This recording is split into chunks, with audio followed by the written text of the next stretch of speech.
Vance Joseph is having the time of his life again. He's now the Denver Broncos defensive coordinator. Can he learn from his previous stint in Denver here when he gets his second opportunity? We dive into that and much more on today's brand new episode, Locked on Broncos.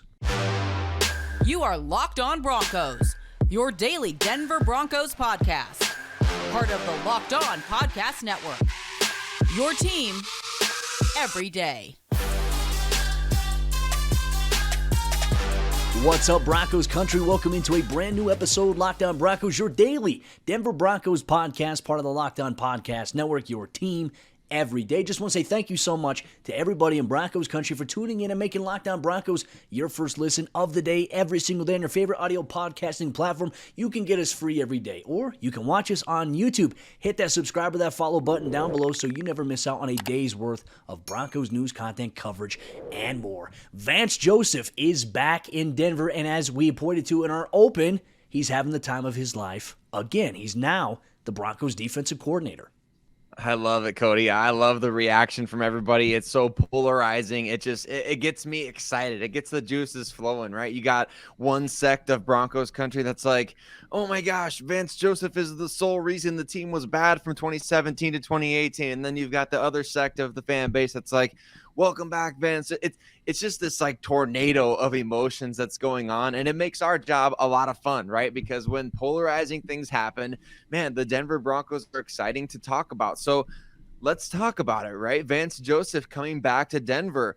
First and foremost, I think you got to commend Vance Joseph and the organization for just having humility in this process, right? Like, he was fired by the Denver Broncos after getting quite a raw deal from the organization. If we're being, truthful and honest, as we've had time to reflect over these last couple of years, right? Remember in 2017, he took over the Denver Broncos. They were still trying to make Paxton Lynch a thing. Like, they were still trying to make fetch happen. They couldn't get off the Paxton Lynch thing because it was only his second year in the league, but Vance Joseph and his staff could very early on tell. Remember, Trevor Siemian was the far better quarterback at the time, which is really saying something. And then after it all kind of crumbled late in that 2017 season, remember, with Paxton Lynch on the sideline in tears against the Raiders. Then in 2018, they go out and they sign Case Keenum in free agency, and that went as predictably as it possibly could have, right? So Vance Joseph kind of got a raw deal in Denver, and I think that, man, it's good to not burn bridges, right? You're not burning bridges. You're able to come back when an opportunity presents itself. And man, he may now be part of some winning ways in the Mile High City as he once hoped he would be. I think we have to look at this, right? If we're going to sit here objectively and say, okay, what does this Vance Joseph hire mean for the Broncos as their defensive coordinator? I think you touched on it perfectly.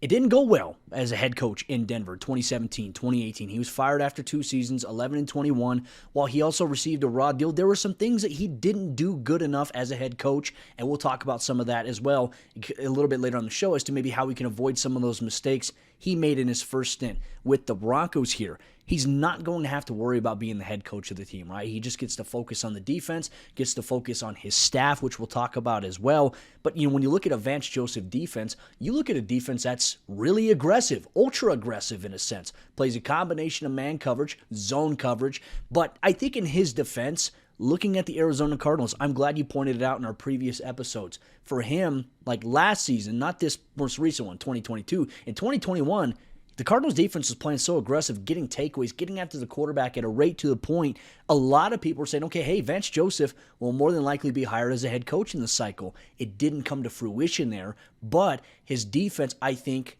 when you put it in a perspective more recently this past season, man, what could you do when the defense was as banged up as they were? They had no solution on replacing Chandler Jones, who left in free agency. To me, that was a huge mistake. There are some other mistakes I think that Joseph made as the DC, which we'll highlight a little bit later on the show. But at the end of the day, Sayre, we have to ask ourselves this question. As we know it, out of all the Broncos' potential candidates for defensive coordinator, was Vance Joseph the better option in comparison to guys like Rex Ryan, Sean Desai, and even Matt Patricia? Well, I think if you poll the fan base on this one, I think it would have gone about in order as far as Rex Ryan maybe being the most enticing name to a lot of people because he is the biggest name. Like we talked about that before, and perhaps things could have gone really well with Rex Ryan. Maybe the price wasn't right. I think shortly after that, fans maybe were kind of open to the idea of a Vance Joseph. And then Sean Desai, kind of an unknown, but not a lot of people fans of what he did in Chicago, which is kind of ridiculous given the pieces he was, given to work with there. And maybe Sean Desai comes aboard in some capacity still. We don't know. He hasn't been officially, hired by anybody else. So I guess the jury's out on that one. But then I think there's like 100 feet of sludge, and then I think fans were like, Matt Patricia is right below that idea as him as the defensive coordinator, right? Fans were not on board for that idea. That was kind of like, you start throwing ideas out into and putting it into the universe, and Broncos fans, I think, almost unanimously hated that one. So I get it, right? Detroit Lions players didn't like him necessarily, and it was not a very pretty exit for him, I think, from that organization. And you see the stark contrast of culture there with Dan Campbell taking over that job. Maybe Matt Patricia still comes on board the coaching staff in some capacity, right, Cody? I don't know. I think there's a chance. I know Troy Rank said maybe as linebackers coach. So we'll kind of see what happens here. Wouldn't surprise me if the Broncos did end up hiring multiple of the guys that they interviewed in this process. But I think you look in terms of the pecking order, Rex Ryan may have been the most exciting as kind of the lesser known of all the evils. And then I think Vance Joseph may be the safest option in this group, in my opinion. For me, I think objectively speaking, I feel like Vance was probably the best candidate overall, right? And obviously Broncos ownership, Sean Payton, George Payton, they felt the same way if they were going to go with him. I think all the concerns we had about Rex Ryan being out of the game, not coaching as long as he has, I think that impacted him in a negative way. Let's be honest about that, because he hasn't coached against some of the offenses that we have now seen. And it's a risk. It's an associated risk. I think with Vance Joseph, you're going to get that perfect combination and blend of a guy who is perceived by some to be a player's coach, but I also think now, just as the defensive coordinator, he can put his foot down a little bit more. He can be a little bit harder. I'm excited to see what he can do with the personnel that Denver has. I know we'll dive deeper into that in the coming episodes here, Locked On Broncos, but I do think that this was probably the right hire right now, at least on paper, right? And I think for Broncos fans that are concerned, like, oh my gosh, why did they do this? I think we all just have to let everything play out, right? Let's wipe the slate when he was the head coach away. That regime is no longer here in Denver. He's had a chance to get some experience and to learn and grow even more. Will it benefit him his second go round? I think that Broncos country, he deserves to have the opportunity in the eyes of the fan base. So let's let things play out, and then we'll react accordingly and go from there, Broncos country. As Sean Payton said, slow to hire, quick to fire. If things aren't working out, Sean Payton isn't going to hesitate to make a change. But there's a reason he felt like Joseph was the best option for the Broncos. And at this point, I think we should trust in Sean Payton to see how things go here in this situation. Broncos country, what are your initial reactions, your thoughts on the hire of Vance Joseph reuniting in Denver as the defensive coordinator for 2023? What can he learn in his second go-round that maybe he didn't understand in his first go-round? That's something you're going to get on today's episode, Locked On Broncos. This episode of the show is brought to you by our friends at Built Bar. As you know, it's the best tasting protein bar that is out there on the market today. Each bar is covered in 100% milk chocolate. They're soft, they're easy to chew. They have a wide variety of flavors like churro, coconut, almond, and even brownie batter. Peanut butter brownie, they even have that as well. And as we've always said, that you can get a box of Built Bar delivered directly to your door at built.com. One of the things you can take a look at as well is you can go to Walmart and you can go to the pharmacy area and you can get a 4-pack of Built Bar today. Or if you have a Sam's Club near you, you can go to Sam's Club and buy a bulk box of 13 Built Bars today. Don't waste your time. If you love Built Bar, if you have yet to try it, we encourage you to go give it a taste and thank us later here, Locked On Broncos.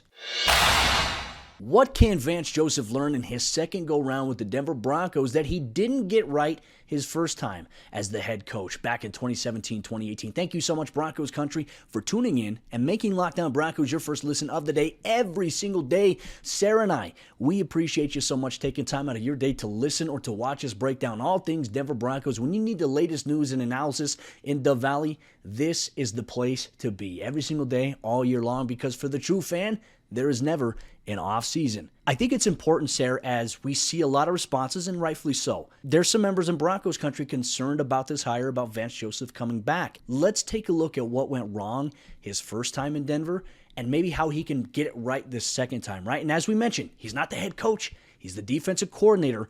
However, I think it's important to note, when he was the head coach in Denver 2017 and 2018, he was stepping all over the toes of Joe Woods, who was the defensive coordinator, and he was not letting position coaches get their guys up to par. And, for him, I understand there's a lot of pressure with being a head coach. Sayre, you and I, we know this. We know how hard that pressure is because the expectations in Denver, specifically for Broncos country, they're a mile high, and they always will be, which is a good standard to have. But Vance Joseph simply, I don't think, was ready for that opportunity. I don't think he was ready to just be a head coach when he still had his hands in the defensive side of the ball. Right. And I think that is what we're finding for a lot of, first-time head coaches, not just in Denver, but around the league. Quite frankly, it's a lot to worry about to be the head coach of the team, to worry about your area of the, of the roster. If you're a defensive specialist and you're trying to call the defensive plays, that is a lot, as we saw last year with Nathaniel Hackett, right? Trying to be the offensive guru, the play caller, the play designer, all these different things. There's so much to focus on that some guys are just they're better suited for certain roles in certain seasons. And then I think there may come a time where Vance Joseph can become a head coach again. He builds up the portfolio of guys that he's worked with, people that he could bring with him to trust to really run certain sides of the ball. And I think that everything's a learning experience, right? And Vance Joseph, he did learn the hard way in a lot of areas in Denver. One of the biggest, I think, errors that he made was very early on in his time with the team. Remember when they made Von Miller had the injury and they made DeMarcus Walker an outside linebacker, when the dude is an interior lineman. Like watching him at Florida State, you could tell he's going to do his damage as an interior defensive lineman.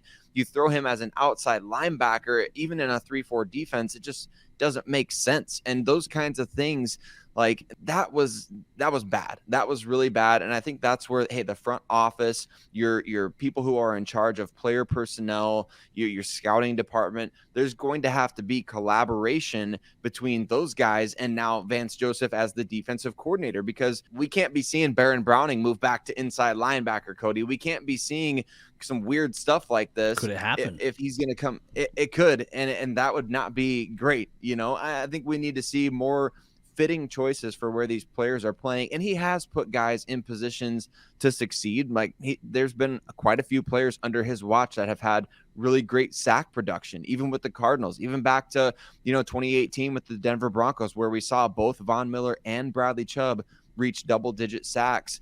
That has been, and that's a big, that's a big number that people look at. It's not the only metric for pass rush productivity, but certainly you want to see Vance Joseph do a better job putting these players in positions to succeed at the positions, quite frankly, that they're good at. I think the more recent one that probably draws the most criticism is Hassan Reddick, right? He had him playing inside backer when we've seen him just dominate. And I think it's the prototype where the NFL has transitioned, and hopefully Vance has learned from this, right? But you see these highly athletic, deceptively quick, just ridiculous, like rasshole linebackers.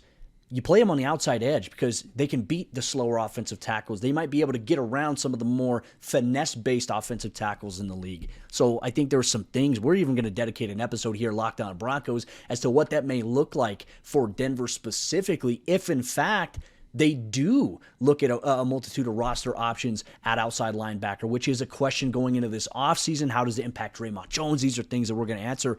We'll see some different coverages from Vance Joseph. I think with Denver's personnel, I think we'll see a lot of zone coverage, but I also think we'll see a lot of man coverage. We'll see some cover 1. We'll see some cover 0. I will say, and this is probably where a lot of Broncos fans feel very skeptical about Joseph, in 2017, they surrendered the 22nd most points in the NFL defensively. I remember games where they gave up a lot of yards, they gave up a lot of points, and specifically they gave up a 50-burger to the Eagles that year. I believe they went on to go win the Super Bowl that year, though. So maybe that was an outlier, an anomaly. But the one thing is for certain, I think where you look at Denver needing sack production, that was a huge issue for them last year. They're like, after you trade away Bradley Chubb, Randy Gregory has the injury, Denver's not getting after the quarterback enough. Can Vance Joseph come in and do that? If he does, I think that's one of the reasons why Sean Payton brought him in. Can he achieve that is another question. I'm going to stay on the same boat of saying here, don't step on the toes of your coaches, right? And I think there's some good news as well pertaining to secondary coach and things like that we'll dive into as well. So like who Vance Joseph will have on his staff. But for him as a defensive coordinator, here's what I want to run. Coaches, here's what I want you to teach, and also personalize it for yourself. Personalize it for what our players do best. That is Vance Joseph's job as defensive coordinator, is designing a scheme that fits what the players do really well. And there is a little bit of familiarity. If I'm not mistaken, Sayre, I think the only carryover on this roster that played under Vance Joseph as a head coach, I believe, is Justin Simmons on the defensive side of the ball. Yes, and Josie Jewell was part of that initial that 2018 class, right as Vance Joseph was, 1 foot in, 1 foot out, so to speak. But yeah, you're absolutely right. There's very little holdover, even on the offensive side of the ball. I think it's Cortland Sutton, Garrett Bowles, maybe Brandon McManus, the kicker as well. It's a very short list of players. 2018 doesn't seem like that long ago, but man, the Broncos really have overhauled the roster in that time, and certainly they've kept around the good ones. Justin Simmons, Josie Jewell, both very good players. Will be interesting to see what they think of having Vance Joseph back. But the number one thing I think in all this is that Vance Joseph is going to have to quickly prove worthy of the trust that Sean Payton is putting in him, right? We talked about this all the time on the show, that Sean Payton was clearly targeting somebody with previous head coach experience to really kind of set it and forget it on the defensive side. First, it was Vic Fangio, and then it was guys like, Rex Ryan, and now Vance Joseph, and other coordinators who have been former. Matt Patricia also qualifies as that. I think he's wanted that to be able to just say, look, I'm going to focus on helping fix the offense. I need to be able to trust you to make this defense, keep it great, right? Because even as bad as the Broncos have been, multiple coaches have been able to come in and keep the defense great after Vance Joseph, right? Vic Fangio, then Ejiro Evero. So now it's Vance's turn to really say, hey, this unit is going to maintain its top 10 level of play, and Sean Payton needs to be able to trust him there. With great power comes great responsibility. A wise man once said that. But Broncos country, we are eager for your thoughts as well. What are you hoping that Vance Joseph does better his second time around as a member of the Denver Broncos? Drop in the YouTube comment section down below. If you're watching on there or if you're listening on your favorite audio podcasting platform, be sure to tweet us on Twitter at Cody Roark NFL, at Sayre Bedinger, at Locked On Broncos. But one major question that we have is who will be on Vance Joseph's staff? We know a couple of names that will be part of his assistant defensive coaching staff. Who might that be? You'll get that on today's episode, Locked On Broncos. This episode of the show is brought to you by our friends at Ultimate Football GM. And if you've ever wanted to become an NFL general manager, you can now do that all from the palm of your hand with the Ultimate Football GM app today. You can rename a team to the Denver Broncos if you want to. You can create your own roster, your own team. You can hire your own coaches, personnel, and coordinators as well. If you want to be in control, you can do that all from the Ultimate Football GM app. And all this comes in a challenging and realistic game world. Ultimate Football GM is completely free and playable offline, where you can play on the go as you want and when you want to. And we've created Locked On Leagues for you to compete against other Locked On fans all over the world. Can you be the ultimate Locked On Football GM? Choose the Locked On League in the app to join. Can you create a football dynasty? Locked On Broncos listeners get a 100% free boost to their franchise when using promo code Locked On in all caps in the game store. That's Locked On in all caps, so make sure to check it out today. To download the game, just visit ultimate-gm.com or look it up on the app stores. That's ultimate-gm.com. Ultimate Football GM, start your dynasty today. 17 down, 4 to go, as Broncos head coach Sean Payton would say to folks on Twitter. The Broncos coaching staff is starting to get to the point where it's being finalized as we speak. Thank you so much, Broncos country, for tuning in and making Locked On Broncos your first listen of the day every single day. We appreciate you so much. We really, really do. Some news on the coaching side of things. Outside of Vance Joseph being hired as the defensive coordinator, the Broncos have some reinforcements coming, specifically on the defensive side of the ball. I think this is the one thing that you and I have been pounding the drum for pretty much since the Broncos, and it was known that Ejiro Evero was departing. You must find a way to keep Christian Parker and Marcus Dixon on your coaching staff. Christian Parker will return to coach the defensive backs this season. We'll see if there's an elevation in passing game coordinator as well for him. You look at Marcus Dixon, he'll be back on the defensive line as well. To me, These are two great moves to start for Vance Joseph as he continues to build his coaching staff, which we'll all find out here shortly sooner rather than later. That's right, Cody. Christian Parker coming back, I think, was our maybe number one non-negotiable when you talk about coaches coming back from the previous staffs. That includes every positional coach on either side of the ball or on special teams. Christian Parker appears to be the Broncos, for lack of a better term, number one coaching prospect that they have. He's certainly a rising name in the coaching ranks, so hopefully he does get a promotion or at least a boost in pay to be able to stick around, since he's not going to be the DC, right? I mean, that was a conversation that we had that was not out of the realm of possibility. Like, he's popped up in the Tom Pelissero article about future head coaches. So I think Christian Parker is a name to continue watching for, somebody that could certainly, as the Broncos continue to have hopefully team success, specifically on defense, he's one of those coaches that I think we'll see get a lot of buzz. And Marcus Dixon as well, a former player. That's another thing to keep note of here.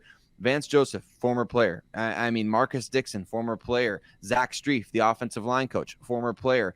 The new wide receivers coach, Kerry Colbert, a former player, and a very good one at that. That's one of the other big hires the Broncos made, Cody, that we heard about on Thursday morning. Kerry Colbert, the former USC wide receiver, former Carolina Panther, former Denver Bronco free agent signee. When Mike Shanahan was still the head coach in 2008, I remember I used to love, Cody, to draw pictures of the players because there was no Photoshop back then. There was no, unless you wanted to put the guy in Madden and snap a picture with your camera.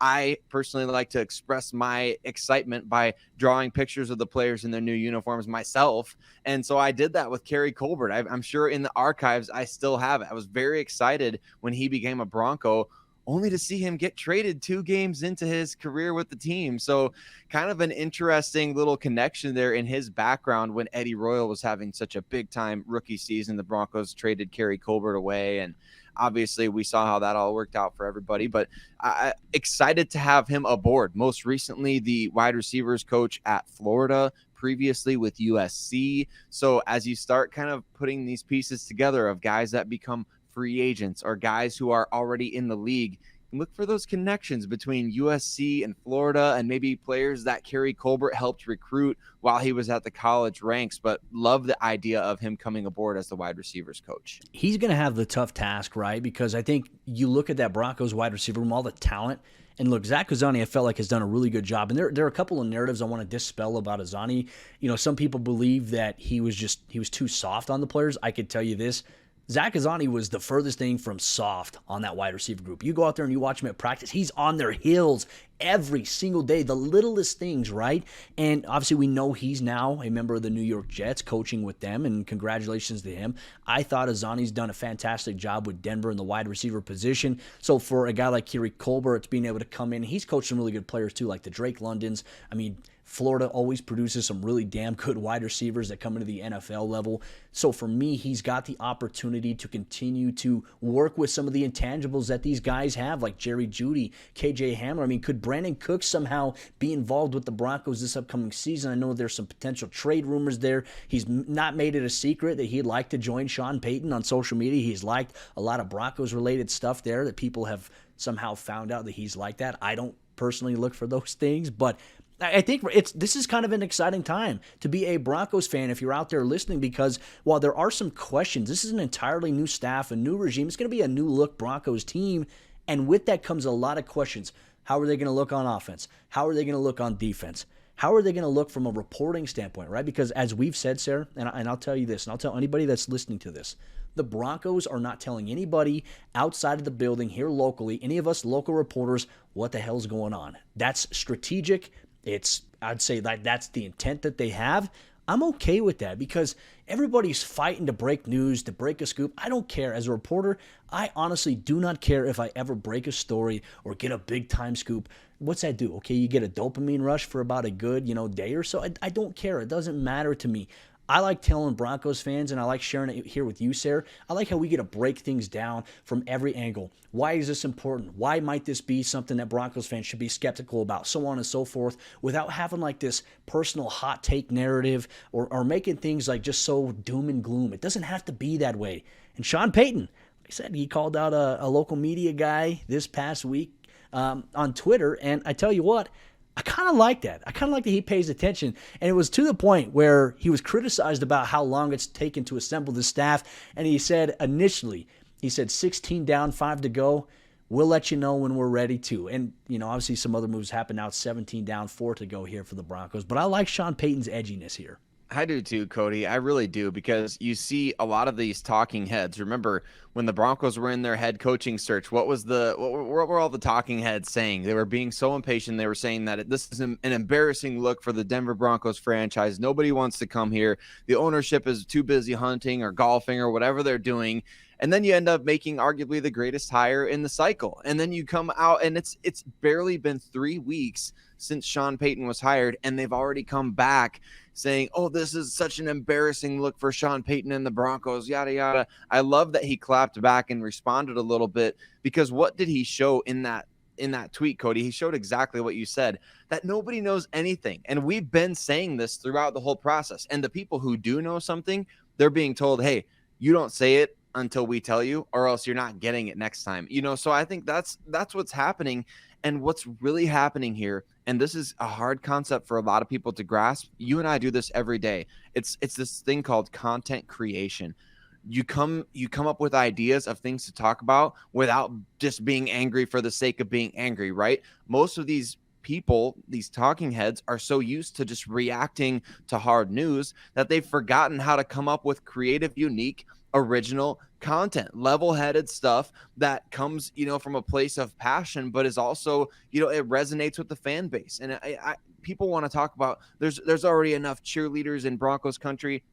It's not about being a cheerleader. It's about being informative. It's about, talking things through. It's about talking about possibilities. Not everything is always doom and gloom. As Sean Payton pointed out, 16 hires, 5 to go, now 17. And we still only know, 8 or 9 of them. So kind of crazy. But if you want to call yourself an insider, or if you want to be upset about the way Broncos are doing their job, maybe be a little bit better at your own job and find a way to get the information. Spot on. I mean, I don't think you could have said it any better. And the thing that a lot of these people that are outraged all the time, they talk at fans. They talk down at them. They don't talk with them. And I feel like that's something we do here on the show. And it's something that we're always going to do on the show, because Broncos, there's a lot of fans that we disagree with in the YouTube comments, and there's some people that get disrespectful. But ultimately, we always have conversations in the YouTube comments. We always have conversations on Twitter with everybody. We may not always see eye to eye on our perspectives, but I think it's important we have conversations with Broncos country, because my opinion isn't superior than a fan's. My opinion isn't superior than yours, Sayre. I like that we can have level-headed conversations about these things. And Broncos country, you can get that here every single day, all year long. The Locked On Broncos podcast. No hot takes, no clickbait, just genuine Broncos discussion, looking at every option and trying to be a voice of reason for a lot of the hot take stuff that we see out there here today. We appreciate you so much for tuning in to today's episode of the show. Tomorrow's episode, Locked On Broncos. How might Vance Joseph's hire as the defensive coordinator impact what the Broncos plan to do in free agency? Are there any Arizona Cardinals free agents that could come over with Vance Joseph as well? We'll dive into that and much more on tomorrow's brand new episode, Locked On Broncos.